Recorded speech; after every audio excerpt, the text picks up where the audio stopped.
السلام علیکم دوستو، ویڈیو پسند آئے تو مزید ویڈیوز کے لیے ہمارے چینل کو ضرور سبسکرائب کیجیے گا، شکریہ۔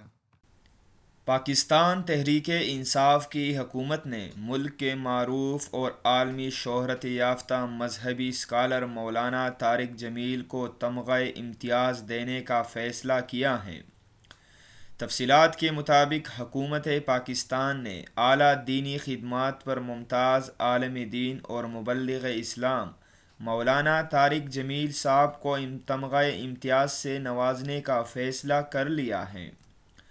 14 اگست کو منعقد کی جانے والی تقریب میں صدر مملکت ڈاکٹر عارف علوی مولانا طارق جمیل کو تمغے سے نوازیں گے۔ خیال رہے کہ مولانا طارق جمیل عالمی شہرت یافتہ مبلغ اور مذہبی اسکالر ہیں، جنہوں نے دین اسلام کی تبلیغ کے کام میں کئی دہائیاں صرف کی ہیں اور اس سلسلے میں وہ 20 ممالک کے متعدد بار دورے بھی کر چکے ہیں۔